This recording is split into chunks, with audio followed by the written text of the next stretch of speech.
Hello, guys. Welcome back to the MMA Sucker Podcast. My name is Frazer Krohn, and there's a lot to break down on today's episode. The rundown will go, we're going to talk a little bit about Misfits boxing, and we're going to go on a little bit of a rant, but we'll get to that. I'm going to talk a bit about UFC Fight Night, Barboza versus Yusuff. That was a really, really good main event, and there's a few bits to talk about further down the card. I'm then going to go into a big preview about UFC 294 because it's fight week, guys. It's fight week for Fight Island, as we always do in October since the pandemic. It's Abu Dhabi fight week. But as I said, I'm going to jump straight into Misfits boxing. Now, unless you've been living under a rock, you'll know that KSI and Logan Paul fought on the same card. KSI fought Tommy Fury and Logan Paul fought Dillon Danis. I put that in quotation marks because I'll go on to talk about the co-main event first, Paul versus Danis, and then I'll go on to talk about KSI versus Tommy Fury. But what I do want to talk about before all of this happens is fight week. I want to preface my sort of rant about Misfits with the fact that I call them hardcore boxing fans or true boxing fans. Know that this is not boxing. This is not box. Despite what they want to try and make you believe, this is not boxing. This is sports entertainment, competitive. There's a competitive nature to this sports entertainment. This is not professional boxing. And there's a reason why the British Boxing Board of Control didn't license these fights, because this is not boxing. The target audience for these kind of fights, for KSI and Tommy Fury, for KSI and Joe Fournier before him, for Jake Paul and you know, Tommy Fury himself, is teenagers, young adults, teenagers. It got nasty this week for me, and I didn't enjoy the fight week antics. Yes, you know, MMA Sucker and myself reported on the antics this week because they're news stories. That doesn't mean that we're promoting it, but what I would say is that for KSI to be spitting at Big John Fury, for John Fury, taking into account this is an adult male with multiple children, pulling his ass out, for want of a better phrase, at the press conference, for them to be swearing back and forth, for obviously it to be getting personal. Logan Paul tossing a drink at Dillon Danis, who then responded by smashing him in the face with a microphone. For them to, be talking about Dillon as for Logan to be talking about Dillon as a predator, for Dillon, not even fight week, since this fight was announced, for Dillon to be involving family. I think Nina is Logan Paul's fiance. It's not a good look. It's for want of a better phrase, an awful look. And what I will say is that Fight Night didn't help things either. You had girls walking out with Anthony Taylor dressed in next to nothing, which is, that unfortunately is the culture that boxing has. You have ring girls, you have, in the late great Elias Theodorou's situation, you have ring boys. But yeah, dressed in next to nothing. This is essentially a child audience. I don't know any adults that, of course, there was adults in attendance and there's adults that bought the pay-per-view, but I don't know any adults that were in attendance and really invested in this fight card. People just didn't seem to be bothered about it from the quote-unquote real boxing world, unless you're Ariel Helwani, who's getting a hefty packet. And then we go into the actual fight itself, should we say, the co-main event, Logan Paul versus Dillon Danis, because for me, this has stolen all the headlines. We knew that Danis couldn't put a single shot together before we went into the Logan Paul fight, and after the Logan Paul fight, we now know that Dillon Danis can't put a single boxing shot together. He's not a boxer, he's a jiu-jitsu fighter. Yes, he's got an MMA record, but if you look at those MMA fights, the two fights that he's had in Bellator, first of all, he's fighting journeyman, and second of all, he was landed upon heavily in those fights and got through by taking his opponents to the ground and submitting them. We've never seen Dillon Danis throw hands, even, in MMA. We've seen him throw hands outside of the octagon against, Khabib and when he got into altercations, I think, with Nate Diaz, and obviously now with Logan Paul outside of the ring. But he threw more punches at the press conference and at the security guards than he did at Logan Paul. So from what we understand, Dillon Danis's tactic in this fight, his game plan was to allow Logan Paul to punch himself out. Now, Logan Paul, I don't want to say allegedly. Well, I'll say allegedly. There's a reason that Logan Paul is quite so muscular, should we say. And there's a reason why there was no sort of WADA or UK anti-doping agency, UCAD or USADA testing in this fight. He was juiced up to the gills. Let's just say it how it is. Allegedly. If you look at the guy, he weighs the same as Dillon Danis, but he's a heavily muscle guy. And, let's be honest, he's in the UFC. He's definitely not in the UFC. He's in the WWE, who have a somewhat tainted past with performance-enhancing drugs. The fight itself, I don't really want to touch on it too much. There's a couple of aspects I do want to touch on. Logan Paul won every round before Dillon Danis was disqualified. There's a little bit of talk online that it should actually be Logan Paul that was disqualified because his team entered the ring. I think it was at the end of the 5th round. Logan Paul's security team entered the ring before the bell. It doesn't matter. It's beyond the point. The bits I want to touch on is the fact that Dillon Danis clearly hadn't had a boxing camp, which he said himself. But that's a bad look on Misfits. He turned up in body, but not in spirit. He didn't want to be in there. And I wrote an article. I don't mean to blow my own trumpet, but it's Dillon Danis is going to be the Grim Reaper. He is going to embody the death of influencer boxing, because his performance, despite all the hype, despite all the talk, expensive pay-per-view price for, you have to buy the DAZN subscription and whatnot. And then I think it was a pay-per-view on DAZN, the hype around it, the big outlets, they had Ariel Helwani, who, whatever you think of Helwani, he's a massive name in the combat sports world. Obviously, flew him over to Manchester. They sold out Manchester Arena. And he didn't put in any effort into the fight. Now, are people really going to be wanting to pay big pay-per-view prices for that in the future? In my opinion, no, which is why I'm, sort of describing him as the Grim Reaper of influencer boxing. I'll tag the article below because it's an interesting read, just sort of my view on the matter. But going back to the quote unquote fight itself, it wasn't a fight. It was Logan Paul punching Dillon Danis for 6 rounds. Dillon Danis, I think, caught him with 2 clean shots in the 4th or 5th, sort of counter overhand rights. And that's it. He threw a back fist at one point, which Logan kind of laughed off. In a strange way, it's almost like Dillon Danis won because he got disqualified. Now, what I mean by that is, on his record, it will go down as a DQ because, and you must have seen it by now. He, at points in the fight, he dropped to his back and tried to invite Logan into his guard for a jiu-jitsu fight. Not the rules, mate. Sorry, get up. You're making a fool out of yourself. He then shot for a takedown, which was defended. Again, not the rules, mate. You're embarrassing yourself. And he then tried to pull a guillotine in the final seconds of the round. Failed. Got hammer fisted by Logan Paul. Again, Dillon, get up. You're embarrassing yourself. He then went after Logan after the bell and after Logan's security, which caused the mass brawl.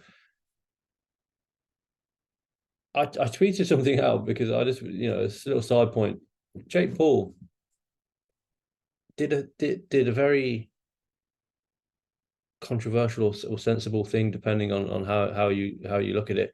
He did that kind of thing that people do in mass brawls, when he's jumping up and down and he's looking around and he's got hands on shoulders, and he didn't do anything. He made no attempt to harm any of Team Danis. He made no attempt to try and get to Dillon. He was just looking busy, but doing absolutely nothing. He made himself look an absolute fool on the night, as did Dillon Danis. And Logan Paul's actually come out of this quite well. He didn't fight emotional, despite all the stuff that Dillon Danis was saying about his fiancée. He cut a promo for his work back in the WWE. Yes, he couldn't knock Danis out, but it's very hard to knock a guy out who, let's be honest, give Danis his credit. He knew how to navigate the ring. He knew how to not get landed on. He knew how to get out of range extremely quickly. You know, as soon as Logan would land a couple of jabs, he'd be straight out of range. But it's just, for me, it's an awful look for influencer boxing.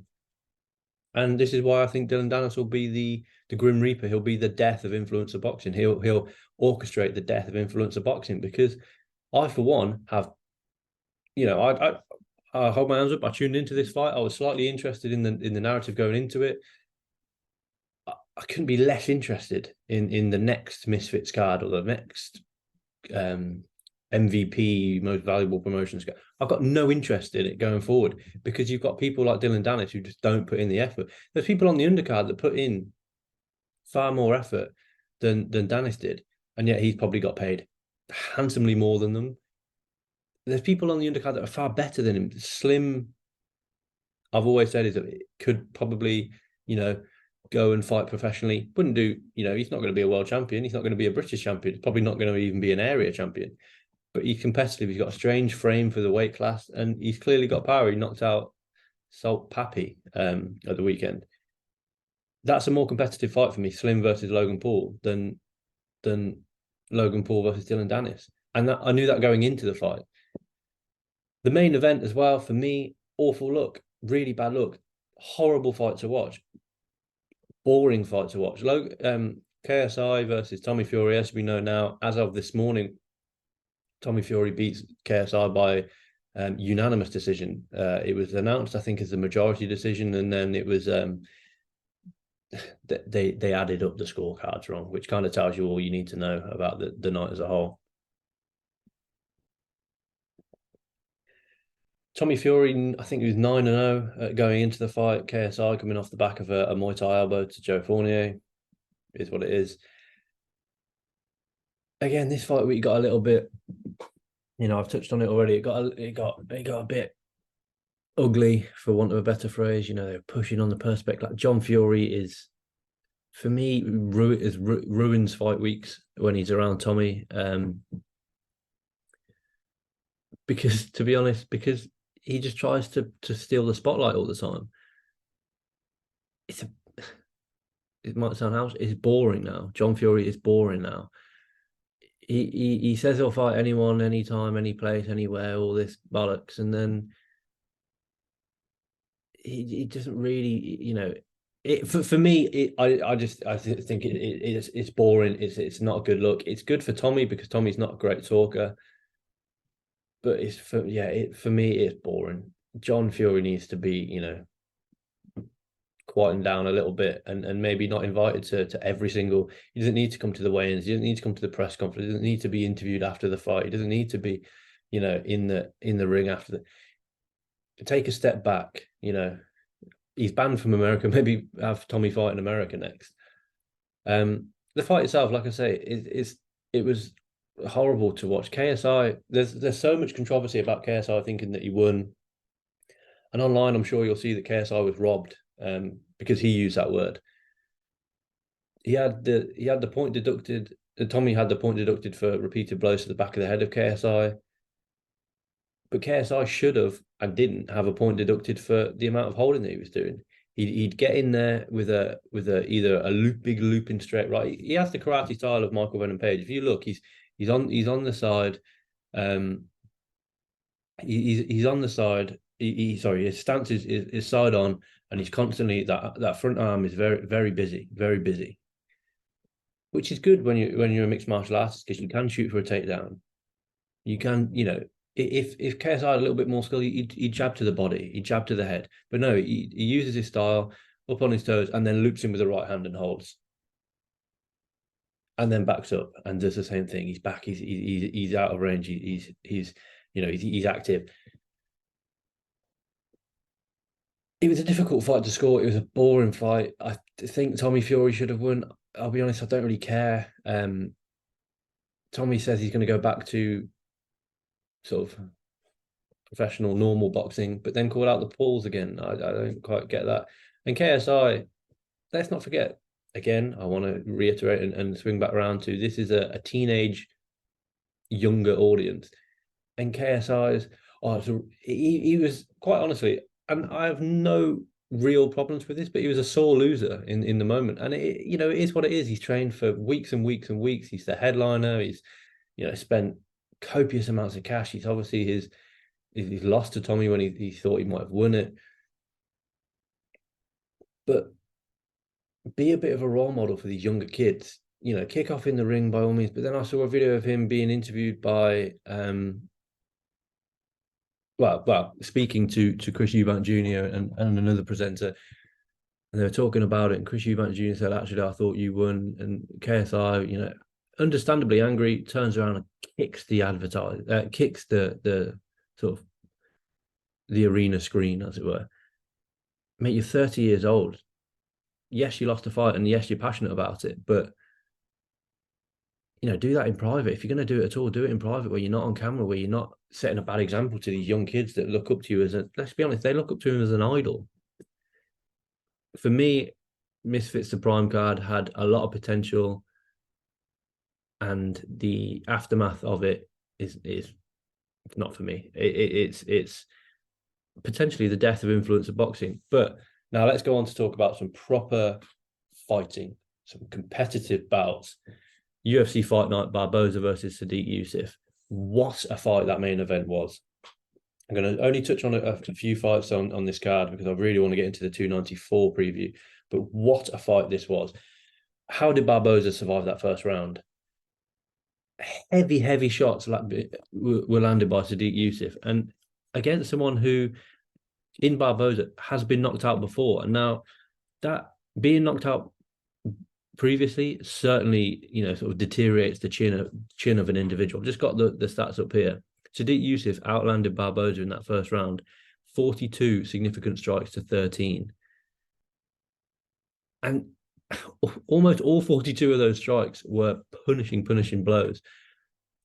It just shows at what great shape Edson Barboza. I can't remember how old Barboza is, but he's certainly not young. Yeah, born in 86, so that makes him, what, 36, 37? Let me just double check that because my maths this morning isn't quite on point. But yeah, he's 37 years old. Phenomenal shape from Edson Barboza. And for him to rally, I think he was just a crisper striker. From round 2 onwards, he was just a crisper striker in there, the better fighter, which I think is, the 49-46 scorecard by Chris Lee kind of makes sense. But the 48-46 and 48-46 from Derek Cleary and Sal Diamato also does make a lot of sense as well. I don't think anyone's going to be angry at the decision. The experience of Barboza really spoke volumes in this one. Yes, he was badly hurt in that first round, and I don't for a second think that he was playing possum. I think he was just surprised about how quick Sodiq Yusuff came out. But Sodiq Yusuff, first main event, first 5-rounder, wasn't actually able to navigate the full 5 rounds maybe the way that he should have. For me, Barboza is a confident striker. A confidence fighter. So when he's doing well, he's very confident he can go on and do well. When he's not doing so well, he looks awful. We saw it against Khabib. I know that's a completely different fight, but we saw it against Khabib. He just wasn't able to get anything off after that first minute when he was taken down by Khabib. He was just dominated for the full 15. We saw in the first round here, he was just surviving. He had no confidence. But to rally then and then win the second, third, fourth, fifth rounds potentially, really, really good performance by Barboza. Overall, it's just a great fight. And to top it all off, I think it was in the 3rd or 4th round, we got classic Barboza, lands a spin kick, pretty much drops Sodiq Yusuff. Phenomenal fight. Really, really good fight. I don't think Sodiq Yusuff takes too big a step backwards. I don't think Barboza takes too big a step forwards. The featherweight division is just exciting. But it shows that Barboza, who is, a huge guy, even later on in his career, cutting all this weight to get down to featherweight, has still got the fitness to get past that first round. But like I said, really, really good fight. If you haven't watched it, guys, go back and watch it because it's really fun watch. The other highlight for me was Jonathan Martinez taking on Adrian Yanez. Now, this on paper before the fight was a phenomenal fight to preview, to look into and to look forward to. And everybody knows, I believe it's still in my Twitter bio or X bio, whatever you want to call it, I love a leg kick. I think it's one of the most underrated, underutilized tools in the world of MMA, especially across 5 rounds, because guys tend to use a lot of leg kicks in the first round or two, and then don't use it further on in the fight in rounds 4 and 5. Jonathan Martinez ate up the leg of Adrian Yanez in this one. Adrian Yanez is a powerful striker. We know that. We know, we've seen him, knock out multiple people in the UFC and beforehand. And Martinez brutalized the leg, causing Yanez to not be able to sit down on his power. Sensible, it's a really smart game plan. For me, Martinez had one game plan and it worked. I don't know what would have happened if Adrian Yanez would have begun to check the leg kicks or switch to the southpaw stance to protect that left leg. To be honest, he probably would have got his right leg eaten up. So Martinez, luckily for him, his plan A worked. But what I did find quite funny is something that I've very rarely seen is Martinez was so focused on the game plan. I think after he knocked Yanez down with a leg kick, he then went and tried to sort of hammer fist to the calf of Adrian Yanez. If it works, it works. It clearly worked. He got the TKO finish and becomes, I think, he's now in a rare group of people who have got multiple finishes by leg kicks. He obviously finished Cub Swanson by leg kicks previously, and now he's finished Adrian Yanez. For Martinez, it sets up a big fight next. Probably it's looking like Pedro Munoz. For me, I wouldn't mind seeing an Usman Nurmagomedov fight. He obviously beat Saeed Nurmagomedov. Set up that Usman fight, see if he can get the revenge, as it were. And I just want to give a special shout out to Melissa Dixon. Dominated in her debut. First round, she was looking really good until she got dropped. Little lack of concentration by Melissa there. I thought the corner work from her husband, James, was absolutely phenomenal. I'm definitely going to try and set up an interview with either James and Melissa or James and Melissa separately. But I really want to speak to those guys because I'm from Coventry. She's the first person from Coventry to make it to the UFC. And she put on a good show. We know what Melissa's about. She's there. She's a gritty. Well, I mean, her hands on her debut looked a lot better than I've seen her hands look previously. She had really good takedown defense. She defended 3 of 4 takedowns, but her top game was dominant. Alexeva could not get. She found herself in a couple of positions where, to be honest, it looked a little bit compromising for Melissa, but she's so good on the ground that she was able to just flow into a more dominant position or slightly adjust her weight or slightly adjust her hips to get into position. And I just really want to give a shout out to Melissa. Really good performance. She moves on now. Hopefully, if she's not back any sooner, hopefully she'll be out in March in what we assume will be London, fighting in front of the UK crowd because she deserves it. She's a really nice girl and she's a really good fighter. But I also just want to give a shout out to her husband James. I thought his corner work was phenomenal. The relationship that those two have as husband and wife and coach and fighter, I don't think the lines are blurred. He just wants what's best for his fighter, who happens to be his wife. And you to be honest, guys, you probably haven't heard of James Dixon before, but now I think you'll have a lot of people traveling to Coventry to train, with Melissa and to train with James because, it's getting props off Bisping for how good his corner work was. But you haven't seen anything out of Melissa yet as well. I think Melissa admitted that it probably wasn't her best performance. It is what it is. You got the win. You got the UFC jitters, as it were. You've gone through your first UFC fight week with media and extra, commitments, as it were. You've got that first UFC win. You want to know you're still undefeated. You've shown the girls in your division now what you're about. Go on and really, really make a run of this. And I'm so happy that she got the win. I thought it was a really good win. She was, funny on the mic, calling out Dana White, saying we'll have words if she doesn't get the 50K. Unfortunately, she didn't. So let's see if her and Dana do have words. They might have a little tussle later on in the week. But like I say, I'm over the moon for Melissa. I thought it was a really good performance. And I thought, for your UFC debut to take on a girl that's already had her UFC debut and won via finish with a submission on the ground Melissa wasn't scared of her on the ground. Phenomenal work by Melissa. Really, really good. But now, guys, let's look ahead. UFC 294. Islam Makhachev. This time, a couple of weeks ago, Islam Makhachev versus Charles Oliveira, with the co-main event being Khamzat Chimaev versus Paulo Costa. I sit here on the Monday of fight week, and it's Islam Makhachev versus Alexander Volkanovski 2 and Khamzat Chimaev versus Kamaru Usman. What a crazy, crazy week last week was for this card alone. Huge stones for both guys. You know, Volkanovski's taken this fight, arguably one of the toughest fights in the UFC, in MMA, on, I think it was 11 days notice. And, you know, guys, we have to give props to Islam Makhachev, because everyone's saying, oh, look, Volkanovski's taking this fight on short notice. Islam was already preparing for a fight. Yes, he was preparing for a fight. There's no denying that. But he was preparing for a fight with Charles Oliveira, a guy that he had to be far more careful than when he, you know, with his game. Charles Oliveira, completely different striker than Volkanovski, much more dangerous on the ground, in my opinion, than Volkanovski.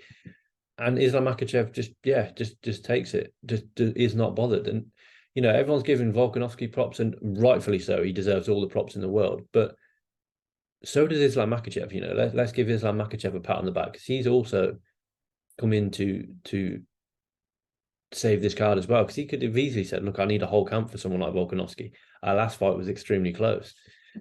And it was extremely close. All the pressure, though, is on Islam Makhachev for me, because Volkanovski's taken the fight on short notice. He's already got the win. He was dominant for periods of their first fight. You know, he took Volkanovski down and controlled him multiple times, despite the fact that Volkanovski was specifically training for Islam Makhachev. Makhachev, obviously, not quite his home country, but he'll have the home crowd behind him. All the pressure's on Islam. All the pressure is kind of off Volk. He's got a kind of free hit at this one, because he can remain undefeated at featherweight. He can keep his featherweight belt. He just gets another shot at Islam Makhachev. This is essentially round 6. You know, the last fight went the distance. And in that final round, let's not forget, Volkanovski dropped Islam Makhachev and was dominating that final round. It outlanded him heavily in that final round, the 5th round of their bout.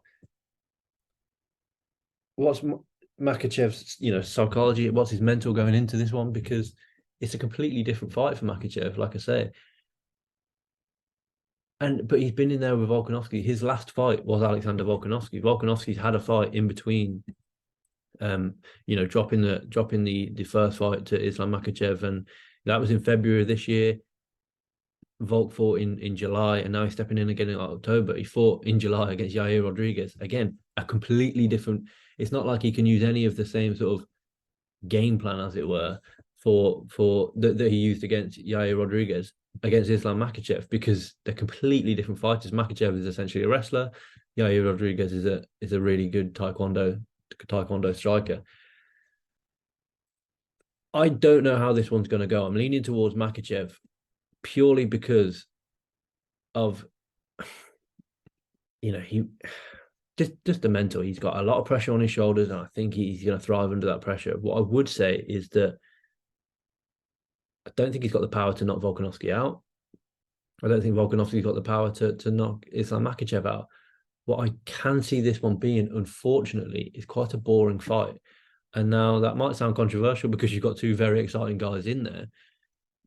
But last time out, when Volkanovski was specifically training for Islam Makhachev, Makhachev was able to take him down 4 times and control him for 7.5 minutes, essentially a round, especially in that 4th round where he controlled him for 3.5 minutes. And that's when Volkanovski was drilling the takedowns. Takedown defense. He was constantly, he had a whole camp specifically thinking about defending the takedown of Islam Makhachev, and he wasn't quite able to do that. Now, because that fight was so recently, it wasn't like when Kamaru Usman fought Leon Edwards in their rematch in their second fight, when the fight was, you know, 4 or 5 years previous or whatever it was, and both men's games evolved. Islam Makhachev's game isn't going to have evolved too much. He's going to look to land with with punches and kicks, quite simply, on Volkanovski, close the distance, take him down, dominate him on the ground. What I do think is important is because, like I say, the time elapsed is not huge. What you've got is Volkanovski can watch the previous fight and think, okay, well, if he gets me into this position, which is likely that he's going to get me into this position, here's what I didn't do and why I got taken down. This is what I can do in the rematch and not get taken down, or this is how I can reverse that position, or if I do get taken down, this is his go-to move or go-to sort of control for me in this position. Right, if I do get into, if this position happens again, I've felt his weight, I've felt his power, felt his strength, I can do this, I can manipulate him here, I can land this, or I didn't realize in the moment because, I was focused on this, but this is where I can land that elbow, this is where I can land that shot, this is where I can maybe, on the feet, this is where I got, because Volkanovski did get caught. It's not actually been counted as a knockdown, but he was knocked down to one knee through an exchange. Maybe Volkanovski thinks, okay, I've got to sit back a little bit on that one. But what I really do think is important is that, like I say, it's all for me, the psychology. These guys have been in there with each other before. It's going to be that highly competitive nature.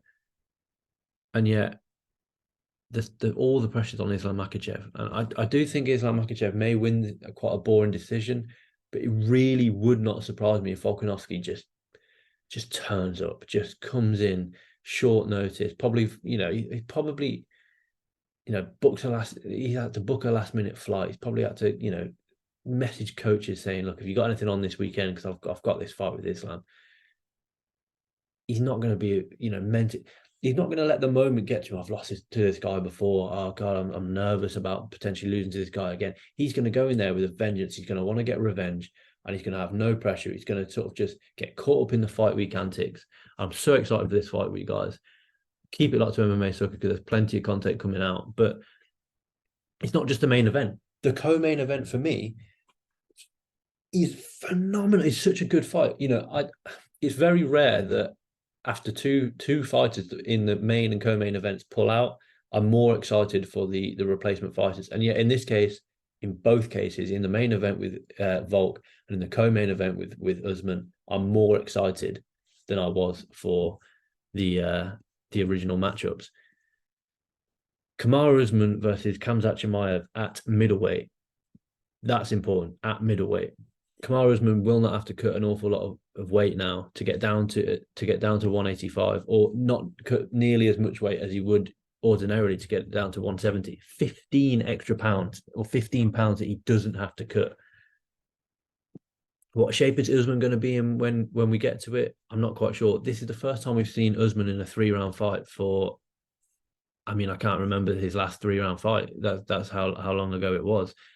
Are we talking maybe Emil Meek back in 2018? That was a 3-round fight. Gilbert Burns obviously only went 3 rounds. The Jorge Masvidal, number 2, only went 2 rounds. But this is the first time he'll be scheduled for a 3-round fight since January 2018, when he just dominated Emil Meek to a decision victory. This is really, really interesting because we haven't seen an awful lot of, we haven't had to see an awful lot of defensive wrestling out of Khamzat Chimaev. Gilbert Burns shot a couple of takedowns on him and was unsuccessful, and no one else has really shot a takedown on him. We've seen Khamzat Chimaev offensively wrestle really, really well. Of course we have. That's his game. But we haven't really seen him, sort of struggle to get an opponent to the ground. Gilbert Burns, he landed 2 of 3 takedowns. For me, I want to see how good Chimaev's chain wrestling is in MMA. We know his wrestling's phenomenal. He dominated Jack Manson in the wrestling game, in a straight up wrestling match. I want to see his chain wrestling when Usman does defend a takedown. Let's not forget, Usman has been taken down, I think, once in his UFC career. And that was, to be honest, a shock. He was taken down against Leon Edwards in their first fight, and then he defended all 4 takedowns after that. He defended, all the takedowns of Colby Covington. Colby didn't land a single takedown on him. His takedown defense is 97%. He's been taken down once in the UFC. And if you compare that to Khamzat Chimaev, he's taken every single opponent he's fought, or he's either taken them down or he's got them to the floor. The winner of this will face Sean Strickland. I'll go on to talk about that next week because I don't really want to talk about if Usman wins, if Chimaev wins. But I think this is going to be the first time. I mean, this for me, this is a much harder matchup for Chimaev than Paulo Costa. I would have liked to see it on a full camp for Usman. It is what it is. We don't always get what we want, unfortunately, in MMA. The fact that he's taken the fight on such short notice, he's clearly got confidence, and I think he was probably eyeing a move to middleweight before this anyway. So he's not going to be like he's not going to be like a bloated welterweight in there. We've seen him; he's a massive guy. I've got a keys to victory for Usman coming out, so I'm not going to talk in too much detail about how I think Usman would win the fight. We haven't seen Chimaev since that Kevin Holland fight with the crazy, awful fight week of September of last year. So he's over a year out of the octagon. For Usman, I think obviously the last time that he fought, well, I mean, he's making his middleweight debut, but the last time that he fought, he was in, I think, March against Edwards. Yeah, March, where he obviously went 5 hard rounds. I don't think stamina or endurance is going to be an issue for Usman. He always comes in great shape. I'm just wondering, again, similar to Volkanovski, how all the pressure's on Chimaev again. He's the guy welcoming Usman to the division. I know he's obviously fought welterweight, but he's the bigger guy naturally. He's the undefeated guy for a start, so he wants to protect that O. He's the guy that's been preparing for. Yes, he's been preparing for Paulo Costa, who's essentially a striker, and now he's going to have to prepare for Usman. But I really want to see Chimaev's defensive wrestling in this one. I want Usman to push a pace because Chimaev 3-round fight against Gilbert Burns, he was gassed in that one. And yes, that was a crazy fight, arguably fight of the year and all that. But we can't forget that Gilbert Burns trains with Kamaru Usman, so he's going to know about Khamzat Chimaev, and that one could have gone either way. Let's not forget. I'm going to pick Usman in this one. I'm going to pick Usman to cause a huge upset because we forget because he's lost his last 2, just how good Kamaru Usman was in his prime, in 2021, in his prime. He went 3-0 in 2021, Gilbert Burns by knockout, Jorge Masvidal by knockout, and then dominated Colby Covington over 5 rounds. We forget just how good Kamaru Usman is as a fighter, and certainly was in his prime. Is he past his prime now at 37? Who knows? But moving up to middleweight is gonna make a huge difference in Kamaru Usman's favor. What I would say is that I also don't think Kamaru Usman psychologically is the kind of guy to worry. Oh, I've lost my last 2 fights. How am I gonna look in this one? I think he just goes in there and he just really looks to put on a show and put some manners on Chimaev. Because let's be honest, Chimaev, aside from the Burns fight, hasn't fought any top guys. He was scheduled to fight Nate Diaz and blew that opportunity. He fought Kevin Holland, who, with the greatest respect to Holland, isn't a top guy. He's fought Li Jingliang, who's a rank guy for sure, but he's not a top guy. John Phillips, Reese McKee, Gerard Mearshart. None of those guys are ever going to be UFC champion, with the exception of potentially Gilbert Burns. At one point he was looking like a potential UFC champion. And let's not forget, that's Gilbert Burns, who was, again, kind of in his prime. It's a phenomenal fight, and I'm really, really excited for it. I'm excited for a lot of the fights on this card.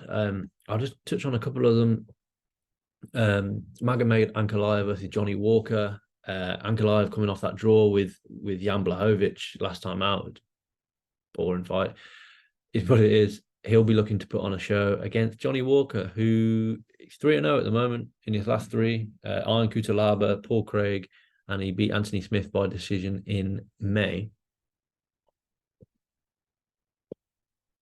With the light heavyweight title being competed for at UFC 295, I believe, between Prochazka and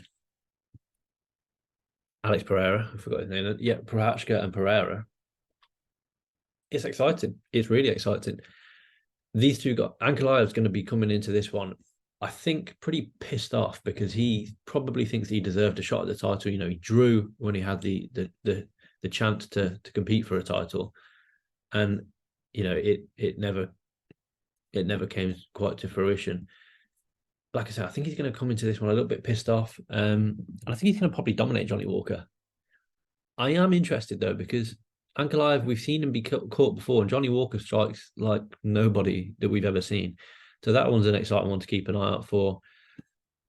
Got the return of Mohamed Mokaev taking on the biggest test of his career in Tim Elliott. Mokaev, obviously 9-0 now in professional mixed martial arts. He's got a huge background in amateur mixed martial arts.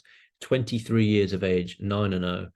I think he's 4-0 in the UFC. Let me just double check. Yeah, 4-0 in the UFC. Last time out, Rafael Filo had him. If you remember that that knee bar that he was in, popped his knee to bits. And he still didn't tap, and then he rallied to lock in the rear naked choke. Tim Elliott, obviously, as we know, really experienced 19-12-1. He's had plenty of UFC fights. I think he was in the UFC, then he was cut from the UFC, and then he was back in the UFC after tough, almost beat DJ, but didn't quite get it done. He's traded wins and losses, but he's on a two fight winning run at the moment. It's going to be really exciting to see how Mokaev sort of takes that step up in competition. Because it is a big step up in competition to fight Tim Elliott. And yeah, that one's exciting. We've got Nathaniel Wood against Mohamed Narimov. To be honest, I wanted a bigger name.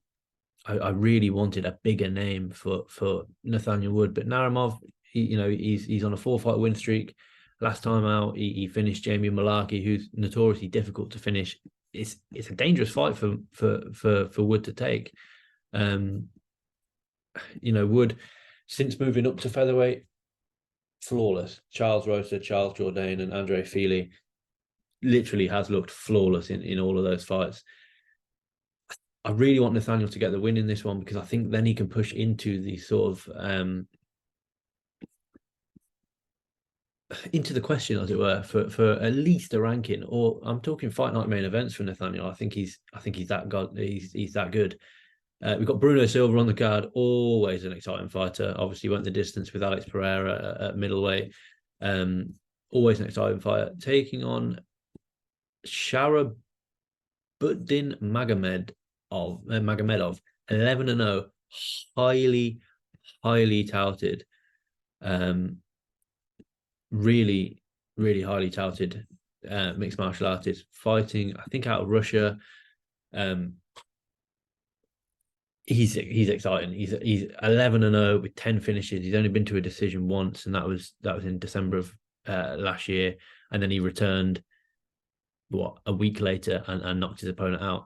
There's questions about the sort of level of opponents. He's fighting someone. His last fight was an 8-second knee knockout, but it was against a guy that was 7-6, who is now 7-10. So, there's questions about that, but to put him in there with Bruno Silva on his debut, they've certainly got sort of faith in him to open up the supposedly open up the whole fight card as per Tapology, but we'll see. And the last one to look out for, I'm a huge fan of this girl, Victoria Dudakova. She's 1-0 in the UFC at the moment. Slightly disappointing debut. Her opponent suffered an elbow injury, I think about 34 seconds into her debut. She's 23 years old, 24 years old, sorry. She's got a massive future. She's really good. She's fighting, I think, down at strawweight at the moment. She's fighting 115 pounds at the moment, but she's so young. I can see her competing as high as maybe even bantamweight later on in her career. 7-0, looking to stay undefeated, and I think she will do against Ji Young Frey. I actually predicted that this would be her debut fight to Dakova's, but it is what it is, and that's certainly one to look out for. But guys, keep it locked to MMA Sucker because we're going to have plenty of fight week content. This is a really big fight week. We've done the Misfits thing now. We can bench that until, to be honest, we can bench it until next week when we've got another sort of uncompetitive boxing match between Tyson Fury and Francis Ngannou. I'll go on to talk about that next week. Probably go on another little rant about that next week. But we can bench the Misfits debacle for now. All about UFC 294. I've just picked out, 5 or 6 fights to really keep an eye on. Get comfortable, because this is a really good fight card, and you're going to want to watch the whole fight card live from Abu Dhabi. Like I say, guys, keep it locked to MMA Sucker. All the links will be down below. Thank you for your time, and I'll speak to you again next week. Take it easy.